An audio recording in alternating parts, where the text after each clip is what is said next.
Muy buenas tardes, queridos hermanos. Sean todos bienvenidos en esta tarde y que venimos a aprender de la palabra de Dios.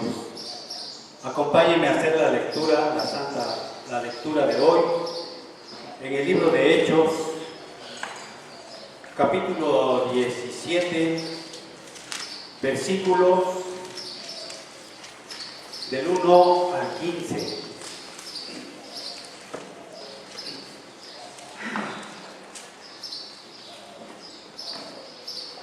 Pasando por Anfípolis y Apolonia, llegaron a Tesalónica, donde había una sinagoga de los judíos.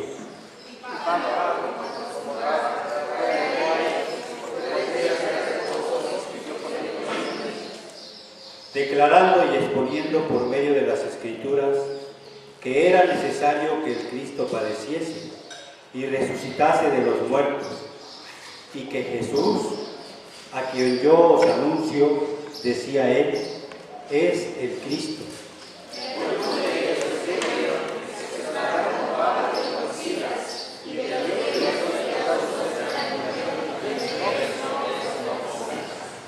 Entonces los judíos que no creían, teniendo celos, tomaron consigo a algunos ociosos, hombres malos, y juntando una turba, alborotaron la ciudad, y asaltando la casa de Jasón, juraban sacarlos al pueblo.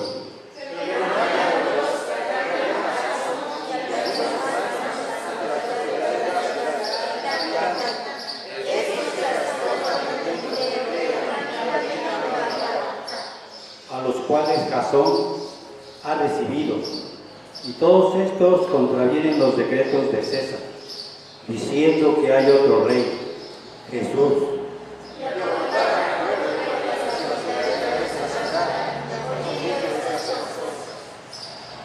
Pero obtenida fianza de Jasón y de los demás, los soltaron.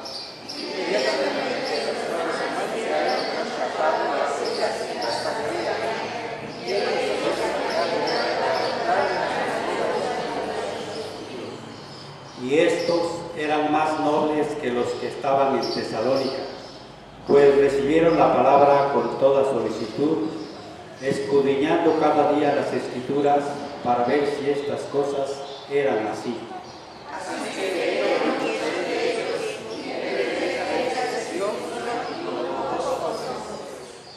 Cuando los judíos de Tesalónica supieron que también en Berea era anunciada la palabra de Dios por Pablo, fueron allá y también alborotaron a las multitudes.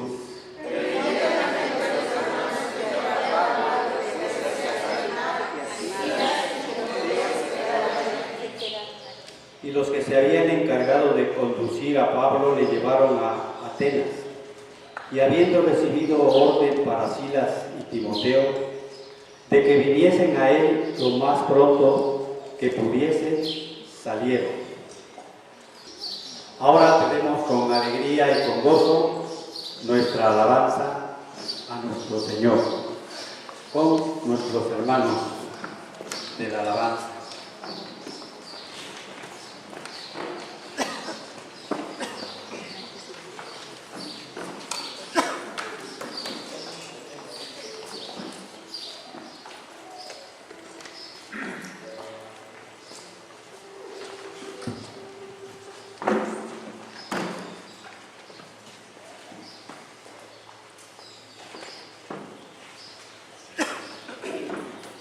Nuestra primera alabanza, glorioso eres Jesús.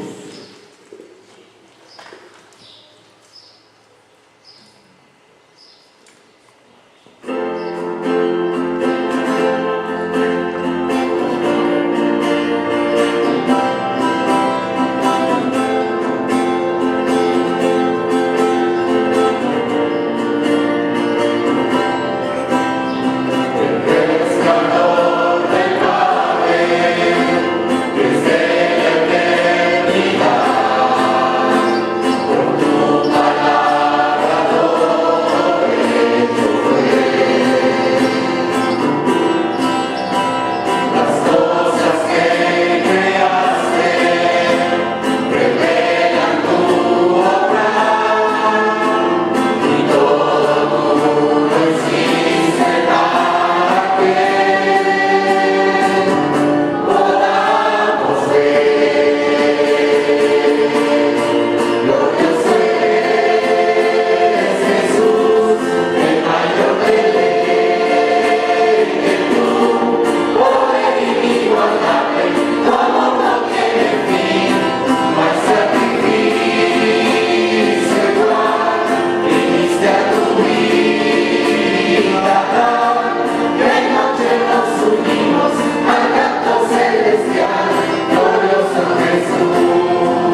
Son tus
continuación, queridos hermanos, me dice el Salvador:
A continuación, queridos hermanos, vivir por fe.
Por último, queridos hermanos, tu gloria.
Tomas de la mano con paciencia.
Pasamos a nuestro lugar, doctor Juan Carlos, con la palabra de Dios. Vamos ahora a la escritura. Mateo capítulo 9. Mateo capítulo 9, y hay un versículo con el que termina, con el que termina la historia del paralítico, el versículo 8, que es importante en lo que Mateo está escribiendo, en lo que el evangelista está escribiendo, porque es el eslabón con el siguiente relato sobre su propio llamamiento. En el verso 8, Mateo capítulo 9, verso 8, el texto de la escritura dice: al ver esto, las multitudes tuvieron temor y glorificaron a Dios porque había dado tal autoridad a los hombres. Hay una necesidad, hermanos, que es universal. Todos, absolutamente todos, desde que nacemos, tenemos necesidad de esto, y es el perdón. Yo pensaba en la experiencia de un bebé, aunque sinceramente ninguno de los que estamos aquí recuerda nuestro nacimiento, pero la experiencia de un recién nacido es muy común, es muy similar, aunque hay variantes desde luego, pero es curioso que cuando el bebé nace, lo primero que hace es llorar. Generalmente lo primero que hace es llorar. Y curiosamente, después de que ese bebé es tomado y arropado, envuelto o cubierto, también deja de llorar. Y quizá esta sea algo que está arraigado dentro de nosotros, que nacemos y al nacer ya necesitamos ser cubiertos, ya necesitamos ser perdonados, ya necesitamos ser aceptados. Cuando el Señor Jesucristo, como lo vimos anteriormente, le otorga el perdón a este paralítico, surgen preguntas en las personas, principalmente en los fariseos. Si usted me acompaña al Evangelio de Marcos, al capítulo 2, hay una mejor comunicación o hay un poco más de detalles en el registro que nos da Marcos sobre la sanidad de este paralítico. Marcos capítulo 2, en el verso 6, se nos está narrando la misma historia. Y en el verso 6 dice el texto, sentados algunos escribas y están pensando, están cavilando, dice el texto, en sus corazones. Ellos han sido, si usted nota, no es que entre ellos se acercaron y comenzaron a cuchichear uno al otro en el oído. Ellos han sido formados por la misma doctrina, han tenido los mismos maestros, así que los pensamientos en sus cabezas son muy similares, aunque ellos no están hablándose el uno al otro, están cavilando, están pensando. Y en el verso 7, en esta pregunta tenemos el pensamiento que hay en la mente de estas personas. Ellos están pensando, mientras ven lo que está sucediendo, Jesús diciéndole al paralítico: te perdono, tus pecados te son perdonados. Esto choca con la doctrina, con la teología de ellos. Choca inmediatamente. Ellos comienzan a pensar en lo que ellos creen, en la enseñanza que tienen. Hay una barrera que les ha sido, que estorba entender el ministerio del Señor Jesús, porque ellos están interpretando las acciones de Jesús a la luz de sus propios conceptos teológicos. Ellos estaban interpretando el Antiguo Testamento a su manera, con la enseñanza que habían recibido, y luego toman esa instrucción y la aplican a Jesús, y ellos simplemente piensan: ¿qué es lo que está haciendo este hombre? ¿Por qué este hombre está hablando de esta manera? Es un insulto a Dios. Este hombre está blasfemando, está insultando a Dios. Y en el verso 7 dan la respuesta de esta forma de pensar. En el verso 7 dice: ¿quién puede perdonar pecados sino solo Dios? Y ahí está el resumen de su teología. No existe un hombre que pueda perdonar pecados.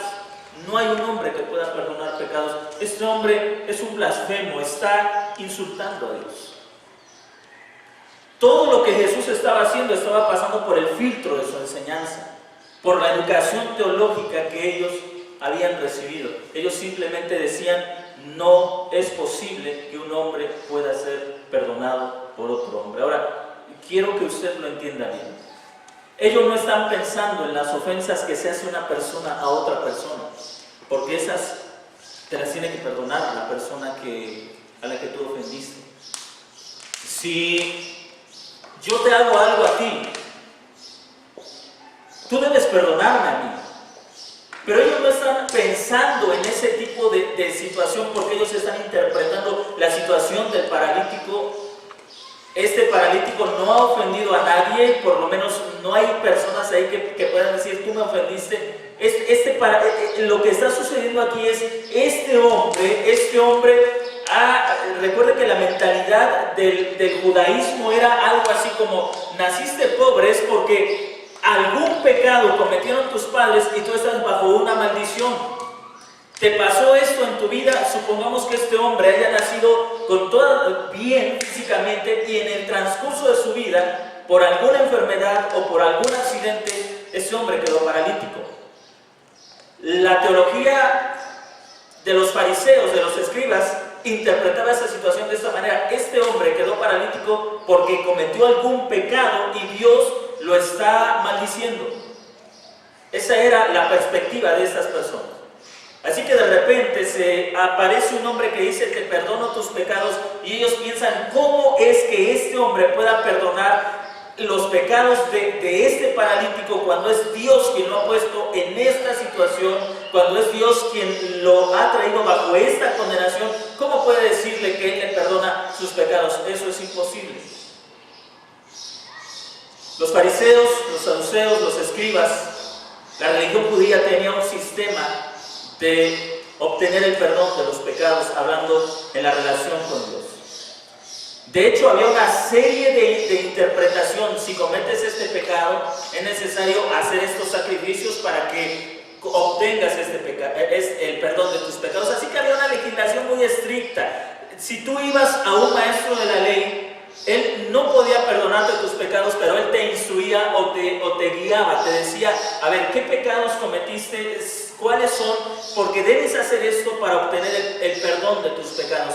En pocas palabras, el perdón de los pecados era el resultado de dos cosas: la penitencia y esperar al final. Penitencia, lo que tú hacías.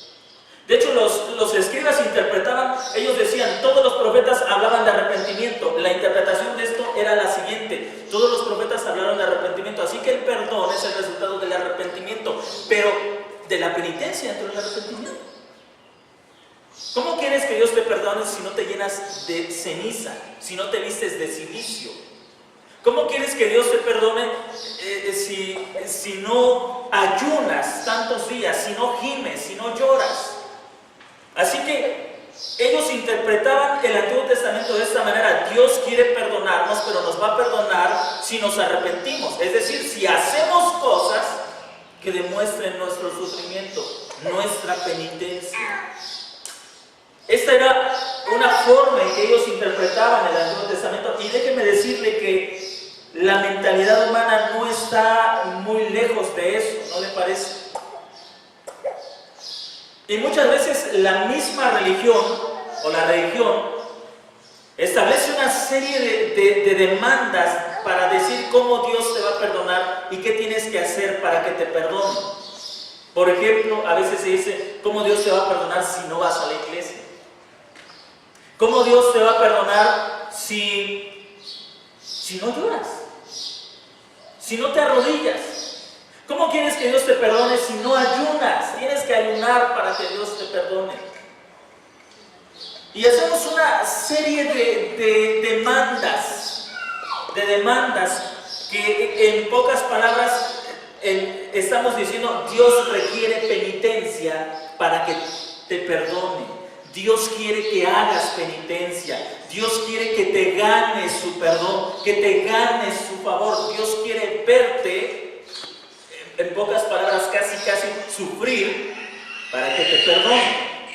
¿Por qué es importante entender los aspectos del perdón? Porque la forma en que usted entienda el perdón de Dios va a ser la forma en que usted otorgue el perdón a otras personas. Si nosotros hemos construido nuestra idea del perdón sobre la base de la religión, es lo que vamos a demandar de otros. ¿Cómo quieres? Así como Dios no te puede perdonar si no haces penitencia, yo no te puedo perdonar si no haces penitencia. Y ahí tenemos, por ejemplo, al papá o a los padres diciéndole a los hijos, ¿cómo quieres que te perdone si no lavas los trastes? Si no compones tu cuarto, ¿cómo quieres que te perdone?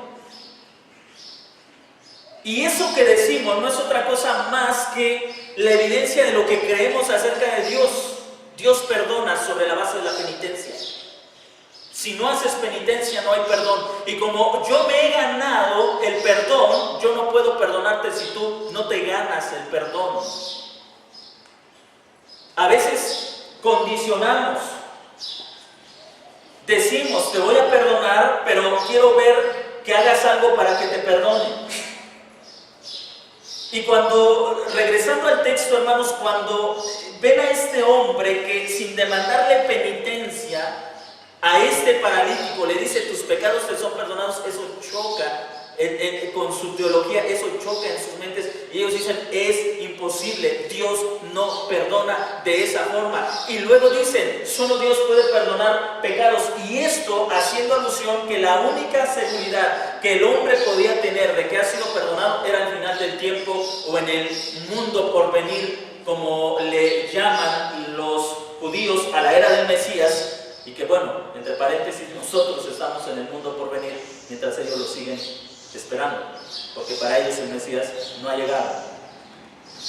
El mundo por venir es cuando el hombre iba a estar en la presencia de Dios, en la mentalidad judía, en la enseñanza de los judíos. Y ahí, hermanos, hasta ahí, cuando estuvieras en la presencia de Dios, solamente ahí podrías saber si alcanzaste el perdón. Solamente ahí. De manera que en esta forma de pensar se crearon una gran cantidad de historias, de mitos, de leyendas en la cultura, en el folclore judío, para así enseñar su doctrina en la idea de que el perdón es algo que te ganas. Por ejemplo, contaban la historia de un hombre muy similar a la historia que el Señor Jesús cuenta sobre Lázaro y el rico. Y hay una historia en la tradición judía donde un publicano, los publicanos eran personas que trabajaban para Roma, cobraban impuestos, eran cobradores de impuestos, había aduaneros y había otro tipo de cobradores de impuestos. Y este cobrador de impuestos, este publicano, los publicanos eran conocidos por extorsionadores, por injustos, cobraban más de lo que debían, imponían muchos más impuestos. Déjeme decirte como parte del trasfondo que había lugares en donde Roma como que remataba las poblaciones, hacía una subasta. ¿Cuántos ricos hay en esta ciudad? Tantos. Bueno, subasto esta ciudad. Si tú me pagas 200,000, vamos a hablar en nuestra moneda, 200,000 pesos, dependiendo del número de ciudadanos, de lo grande o pequeña que fuera, pero pensemos en 200,000, una comunidad pequeña. Si hay alguien que me pueda pagar 200,000 pesos, tú me das a mí los 200,000 y tú tienes la autoridad de cobrar los impuestos. Era un negociazo. Porque esa persona le pagaba al gobierno una cantidad y ahora él estaba libre para recuperar ese dinero creando impuestos de lo que usted no se imagina.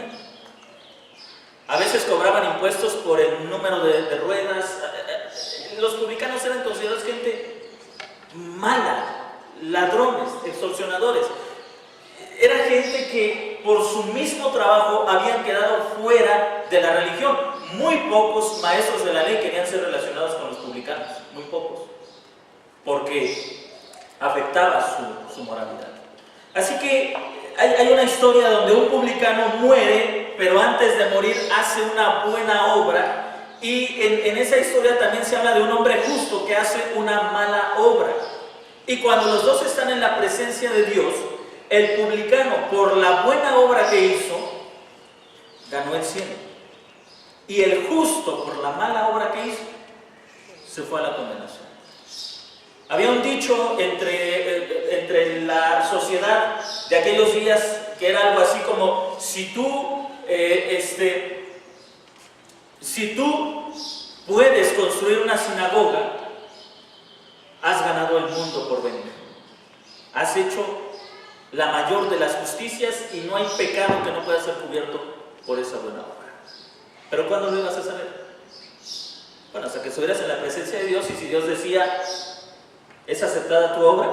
¿Estás perdonado? Estás del otro lado. Pero si te esforzaste mucho y al final de cuentas Dios te dice no, con todo y tu esfuerzo, te vas a la condenación.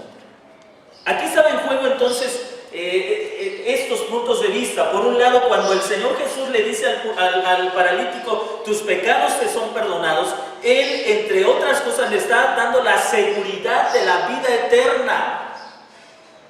Y la mente de estos hombres era: ¿cómo es posible que este hombre le esté diciendo tus pecados te son perdonados, que le esté ofreciendo justificación, redención, que le esté ofreciendo la vida eterna, cuando no ha hecho absolutamente nada para ganársela? Está postrado en esta cama. Así que ellos razonan: qué fácil es decir tus pecados te son perdonados, cuando no hay forma de verificarlo. ¿Cuándo lo sabremos?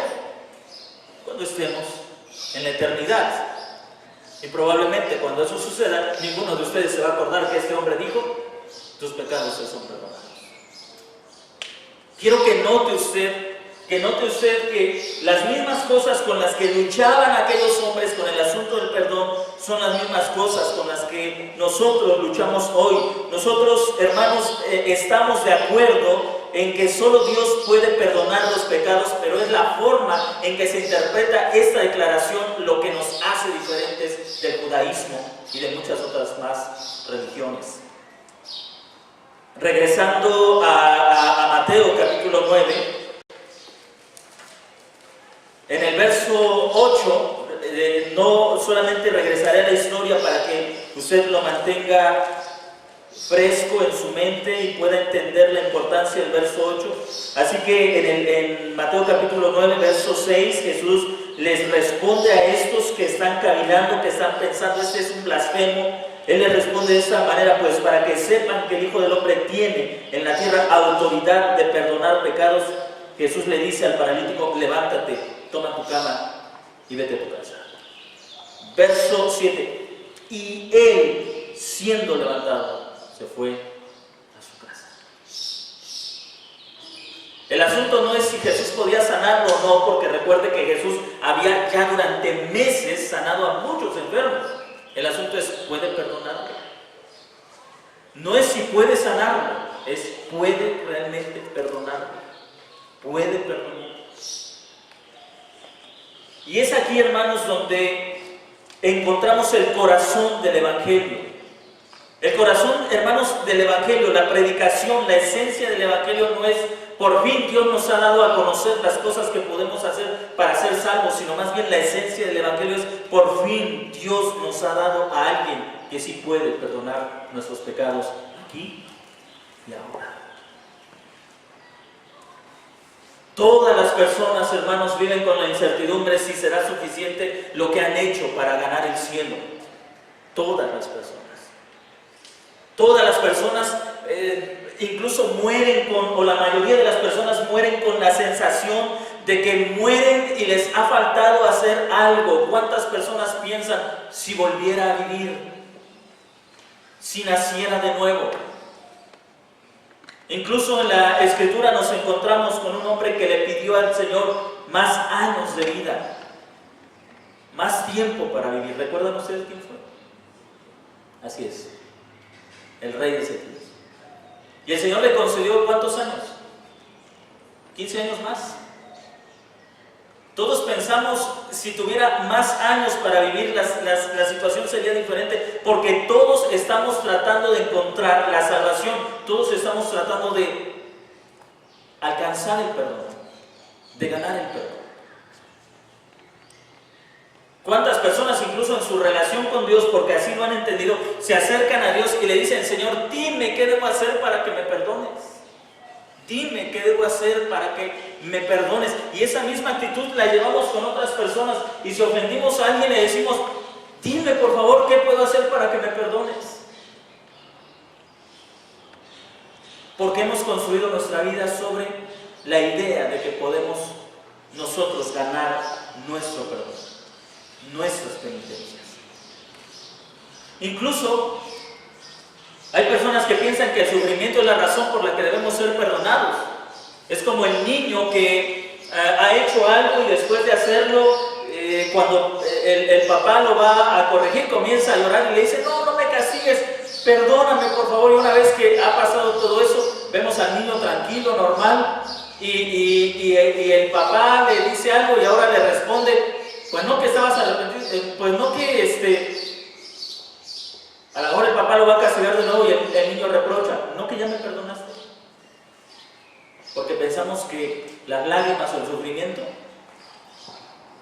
es mi penitencia, es lo que yo pago para ser perdonado. Es lo que yo doy para obtener el perdón. Es lo que pago. Así que el judaísmo construyó la idea del perdón sobre la base de la penitencia. Gánate el perdón. Trabaja para obtener el perdón.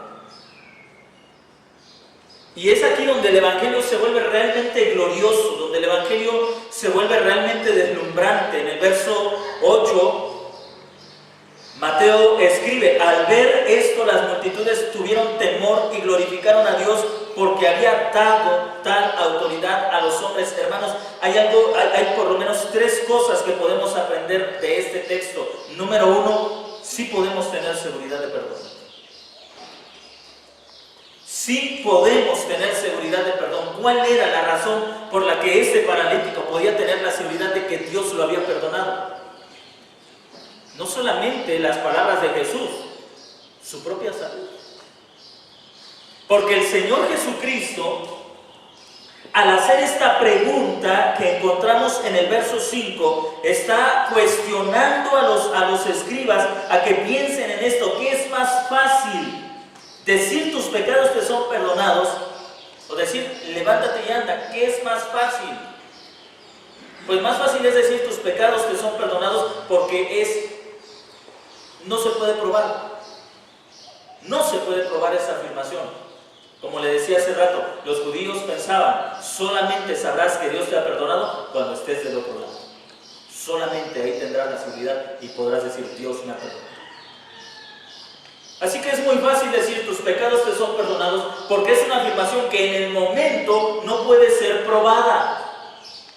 Pero Jesús le dice, para que sepan que tengo la autoridad de perdonar los pecados, voy a hacer lo más difícil, levántate y anda. Eso sí puede ser probado. Eso sí puede ser probado. Si Jesús no tenía la autoridad y la libertad de levantar a un paralítico, tampoco tenía la autoridad y libertad de perdonar los pecados de este hombre. Así que cuando es muy seguro que Jesús, para demostrar su autoridad, toma de la mano al hombre y le da un jalón, usted sabe lo doloroso que iba a ser para ese hombre si Jesús era un charlatán. Hace varios años, ya muchos años atrás, asistimos a una campaña con un predicador que decía que hacía milagros y vimos cómo durante, no sé, más de 10 o 15 minutos a un hombre que iba en silla de ruedas estuvo intentando levantarlo y oraba y decía en el nombre de Jesús e intentaba levantarlo y nosotros veíamos, pues hay música de fondo desde luego para crear el ambiente. Pero era imposible no ver el rostro de dolor del hombre que estaba en la silla de ruedas y que constantemente lo levantaban y le decía, así quédate, así, en el nombre de Jesús, y declara tu salud. Y el hombre no podía y volvía a la silla. Era imposible no ver el dolor por el que estaba pasando este hombre. Piense usted en el sufrimiento que iba a causar si Jesús era un mentiroso. Ahí tenemos a un hombre tendido. Así que Jesús se acerca al camastro, se agacha, lo toma de la mano. Recuerde que Jesús no es un hombre débil, fue carpintero desde probablemente a los 7, 8 años comenzó a aprender el oficio. A los 13, 14 años, él muy probablemente ya se encargaba del trabajo. Así que a la edad de los 30 era un hombre físicamente fuerte. Físicamente fuerte. No se iba a caer encima del paralítico porque no lo aguantara. Así que lo toma de la mano y con fuerza lo levanta. Porque observe lo que dice el texto en el verso 6, en el verso 7. En el verso 6 tenemos la declaración de Jesús: levántate, toma tu cama y vete a tu casa. Y en el verso 7 dice: y siendo levantado. No se levanta él por sí mismo. Yo creo que es Jesús mismo quien lo levanta. O pudieron haber sido sus amigos los que lo llevaron, pero por la fuerza del texto y para que Jesús demuestre la autoridad que tiene, creo que él mismo lo toma de la mano, le da un jalón y el hombre se levanta, no con una expresión de dolor, sino con una expresión de alegría, porque el ponerse de pie significaba: mis pecados han sido perdonados. Mis pecados han sido perdonados. No hay, observa usted que esto es completamente diferente a la teología de los escribas, de los fariseos. No hay una penitencia antes, ni siquiera hay una sugerencia de que esta enfermedad o esta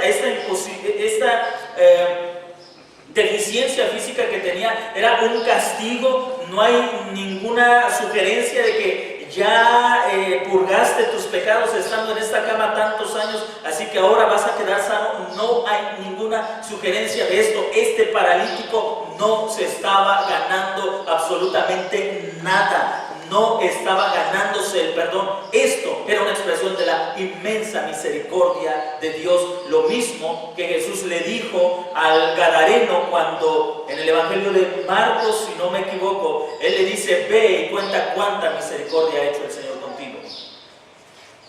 Y con él está sucediendo lo mismo. Y esto hace al Evangelio radicalmente diferente a las demás religiones. Y esto es esencialmente importante, hermanos, porque nosotros debemos entender que el perdón de Dios no puede ser ganado, no puede ser trabajado, no puede ser obtenido, no puede ser manipulado. No podemos ganarnos el perdón de Dios. El perdón de Dios es la acción de su libre gracia a los que Él ha querido amar por sí mismo. No podemos ganarnos el perdón. Yo no me gano el perdón asistiendo a la congregación. Yo no me gano el perdón. Le repito, a veces incluso hay cristianos que han sido enseñados que el perdón se lo tienen que ganar prometiéndole a Dios algo. Diciéndole a Dios: Señor, te pido perdón y te prometo que no voy a dejar de asistir a la congregación, que voy a leer mi Biblia, que me voy a levantar a tal hora a orar, pero por favor perdóname. Entienda algo: el perdón no puede ser ganado. No hay nada que usted haga que pueda hacer que Dios le otorgue el perdón. Usted tiene que entender que todos los seres humanos somos como un paralítico.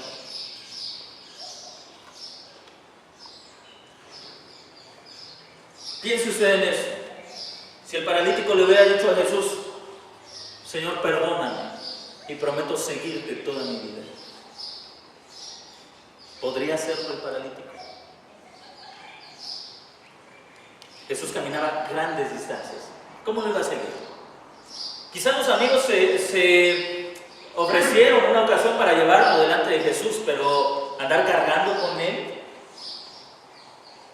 ¿cómo lo vas a seguir? ¿Te vas a arrastrar? ¿Cómo es que lo vas a seguir? ¿Se da cuenta? Así como el paralítico no podía ganarse el favor de Dios, nosotros no podemos ganarnos el favor de Dios. Y lo que llena de emoción a esta gente es que ahora hay un hombre que les da la certeza de que pueden ser perdonados los pecados y que puedes tener la certeza de que eres perdonado, no cuando cuando llegues al final de tus días y estés en la presencia de Dios, sino ahora puedes obtener la seguridad de que has sido perdonado. ¿Y quién es este hombre? Desde luego ese hombre es Jesús. Él pudo perdonar los pecados, pero también quiero que note los efectos de estas palabras en dos personas. Primero, en el paralítico y segundo, en la multitud. ¿Qué sucede en el paralítico? ¿Se pone de pie? Ahora, ¿tiene importancia eso? Sí. Porque el perdón de los pecados termina con la maldición del pecado.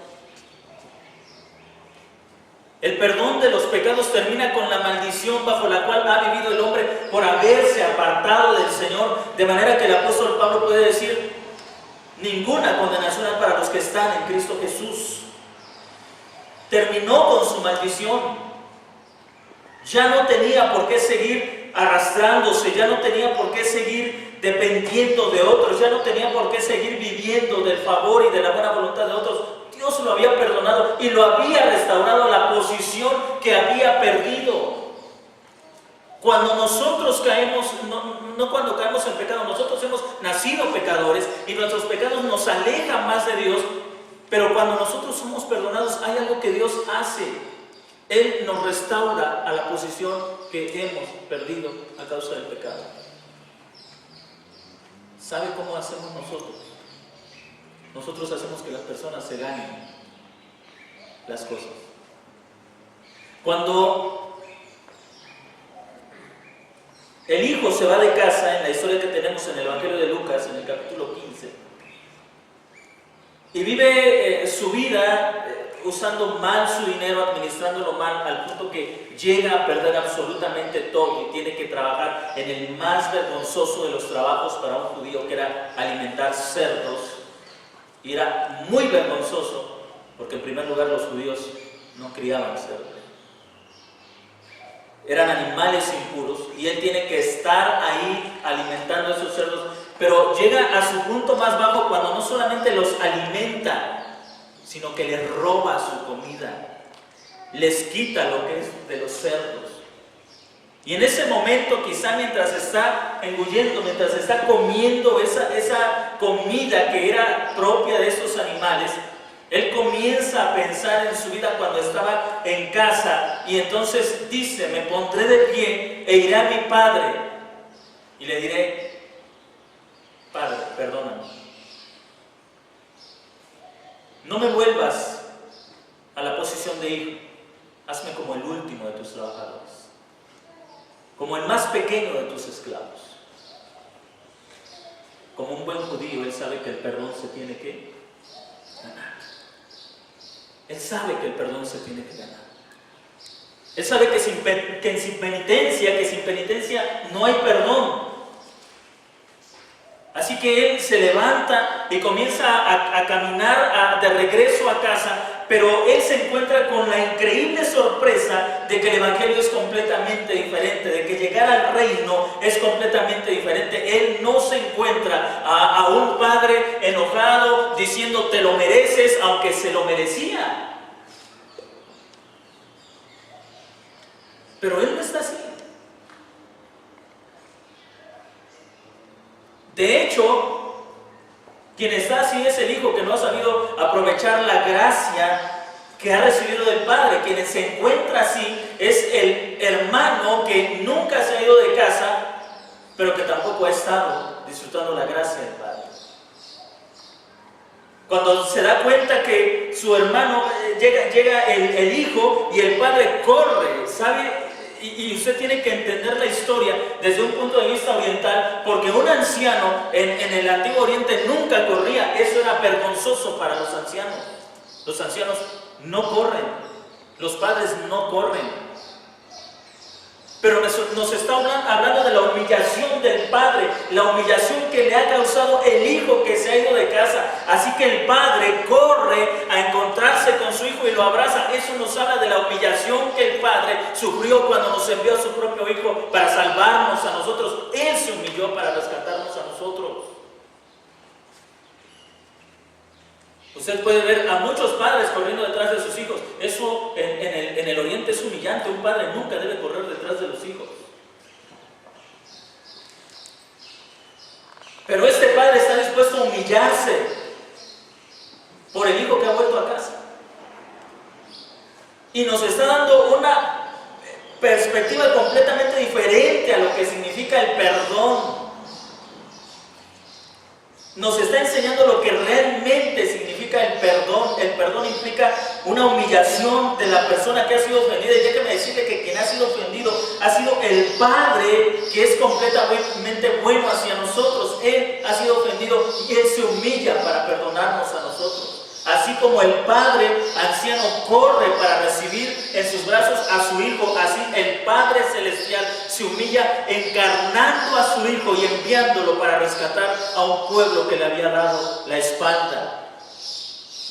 Cuando el Hijo apenas intenta hablar lo que ha estado repitiendo y repitiendo y repitiendo, el Padre lo silencia, lo calla. ¿Saben por qué? No está diciendo, no necesitas decirme nada. Él está diciendo algo muy sencillo: no necesitas ganarte el perdón. No necesitas ganarte el perdón. Si te voy a perdonar, el costo lo voy a asumir yo, lo voy a sufrir yo. Tú no necesitas pagar nada para que te perdone. No necesitas trabajar un año como el menor de mis esclavos para que entonces diga, te has ganado el lugar que perdiste. El costo lo voy a asumir yo, lo voy a sufrir yo. Esta no es una historia en contra de la confesión de los pecados, no, es una historia en contra de tratar de ganarnos el perdón.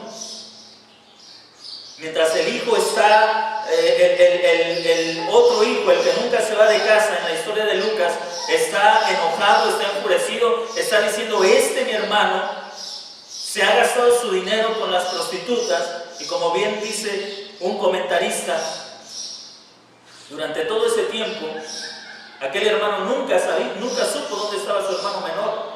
¿Cómo sabe que se gastó así el dinero? Quizá porque él quería en su corazón gastarlo así, o pensaba que si él hubiera hecho eso, lo habría gastado así. Es cierto. Porque ¿qué estaba hablando? Un mal corazón. ¿No dice la Escritura que de la abundancia del corazón habla la boca? Y no es cierto que nosotros acusamos a otros no porque sabemos lo que hay en el corazón de ellos, sino porque es lo que hay en nuestro corazón. Eso es la verdad. A veces le decimos a la otra persona, no, tú esto lo hiciste, me lo dijiste a propósito para lastimarme.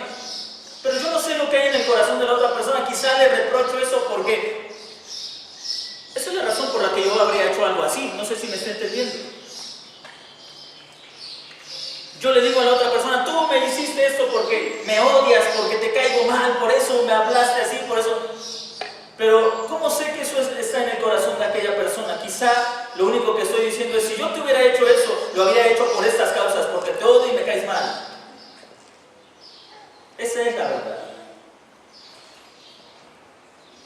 Y por eso la necesidad, por eso es que obligamos a la gente a ganarse el perdón, porque nosotros pensamos que sabemos lo que esas personas, los motivos que las personas han tenido para hacer lo que han hecho. Este hombre, el paralítico, es puesto de pie inmediatamente. El mensaje es claro: la maldición del pecado ha llegado a su fin. El perdón de los pecados es real para este hombre y la maldición del pecado ha terminado. Ahora ha sido restaurado a la posición no de un paralítico, no de un esclavo, ha sido restaurado a la posición de hijo. ¿Qué hiciste para ganártelo? Nada. No había hecho absolutamente nada, tan solo fue a la persona correcta. No fue al Sanedrín, no buscó a los sacerdotes, no buscó a los maestros de la ley, no buscó a los ancianos del pueblo, buscó al único que puede perdonar pecados, a Jesús. Pero observen el resultado en el resto del pueblo. Al ver esto, las multitudes tuvieron temor. Primero, tuvieron temor. ¿Qué debe producir? ¿Qué es lo que produce en aquellas personas ver que hay un hombre que puede perdonar pecados? Temor. Es decir, reverencia, sumisión, sujeción. Si Jesucristo puede perdonar pecados, entonces hay que someternos a Él, porque solamente Él puede perdonar nuestros pecados. Cuando nosotros buscamos el perdón de los pecados, hermanos, nos sometemos a las personas que nos dicen: para que Dios te perdone tienes que hacerlo. ¿Y por qué nos sometemos? Porque pensamos que realmente Dios nos va a perdonar si hacemos esto o hacemos aquello. Pero esta gente estaba viendo a una persona que, sin demandar nada del hombre, más que venir a Él, le perdonó sus pecados. Y eso les produjo temor, reverencia, pero también les produjo alabanza. Hay una expresión de alabanza, glorificaron a Dios. No hay necesidad de esperar a la muerte, no hay necesidad de esperar el día postrero, no hay necesidad de esperar hasta el final. Ahora podemos saber que estamos en paz con Dios. ¿Quién no va a prorrumpir en alabanza cuando sabe que ninguna condenación hay para él? Cuando Dios le ha quitado todo el peso de su carga y el peso de sus pecados. Dios nos ha dado un hombre que tiene la libertad de perdonar nuestros pecados, que tiene la libertad de decir: te perdono, y ello implica quitar toda la maldición que pesa sobre el hombre. Un solo hombre. ¿Usted ha venido a Él? Porque usted puede estar en la iglesia y estar muy lejos de este hombre, estar todavía detrás de las obras que cree usted pueden alcanzar o pueden darle el perdón. ¿Usted ha venido a Él? Usted puede decir: Él me ha perdonado, ha quitado mi maldición, ha quitado mi vergüenza, ha quitado mi dolor. Él realmente me ha perdonado. Junto con Pablo nosotros podemos decir: ninguna condenación hay para los que están en Cristo Jesús. Ninguna condenación. Pero debe haber un resultado en nosotros. Una actitud de reverencia a Él. Una actitud sumisa a Él. Y una respuesta de alabanza al Dios que nos ha provisto un hombre que puede perdonarnos sus pecados. ¿Cómo saber si, número uno, si he entendido el Evangelio? ¿Sabe? Es algo muy sencillo. Revise sus relaciones con las demás personas. ¿Demandas un pago para el perdón o ofreces un pago para el perdón? ¿Demandas un pago? Me refiero a que dices: te perdono si haces esto. Ofreces un pago cuando te sientes culpable, estás pensando: ¿qué voy a hacer para que me perdonen? Te traigo esto para que me perdones. Si nuestras relaciones son así, si tus relaciones son así, esto es muy sencillo. No has entendido el Evangelio. El Evangelio es liberador. El Evangelio dice: nada puedes hacer para ganarte el perdón. No puedes conseguirlo, no puedes comprarlo, no puedes pagarlo, no puedes ganarte el perdón. Mis hermanos, la diferencia entre el verdadero cristianismo y las demás religiones es que el cristianismo señala a un solo hombre que puede perdonar los pecados. Y ese hombre no demanda nada, ningún pago, ninguna obra. Tan solo dice: ven, estemos a cuenta. Así que, ¿dónde te encuentras ahora? ¿Descansas en el Evangelio o estás intentando ganar el perdón? Y creo, hermanos, que en la medida que nosotros entendamos el impacto del Evangelio en nuestras vidas, esto va a transformar nuestras relaciones. A veces decimos: ¿yo por qué voy a perdonar a esa persona? Si esa persona no se acerca a mí para pedirme perdón. Que sea Él que me hable. Cuando miramos a la cruz vemos cómo el Padre sufrió la más grande de las humillaciones. que quedó registrada en una historia atípica, en la historia del hijo pródigo, cuando le repito, el padre corre al encuentro de su hijo, sufriendo la más grande de las vergüenzas. Imagínense en esa historia al padre parado fuera de su casa, algunas otras casas más alrededor donde viven otros ancianos prominentes, y como siempre suele ocurrir, alguno de las otras familias ya se dio cuenta: oigan, el hijo de fulano de tal viene de regreso, pero miren cómo viene sucio, andrajoso.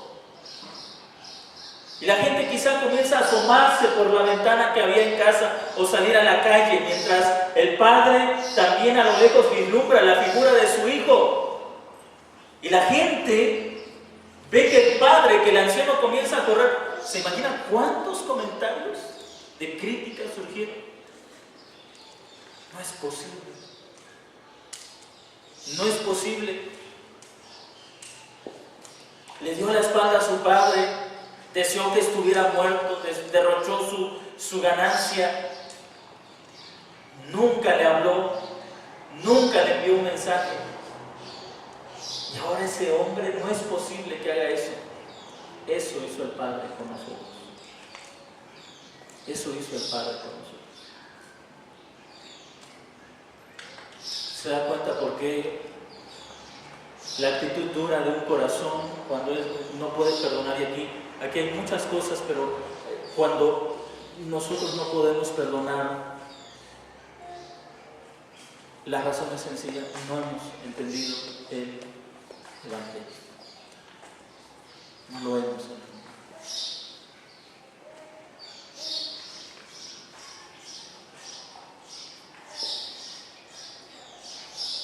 Así que, mis amados hermanos, Mateo celebra una gracia que el judaísmo no tenía. Mateo deja al descubierto una gracia que ni el judaísmo ni ninguna otra religión podía ofrecer. Espero que cada uno de nosotros estemos disfrutando de la gracia del perdón, de saber que derroché mi vida, desperdicié mis talentos, mentí, cometí pecados, y aún así el Padre ofreció a su Hijo para perdonar, y extiende su mano para recogerme a mí y recogernos a nosotros.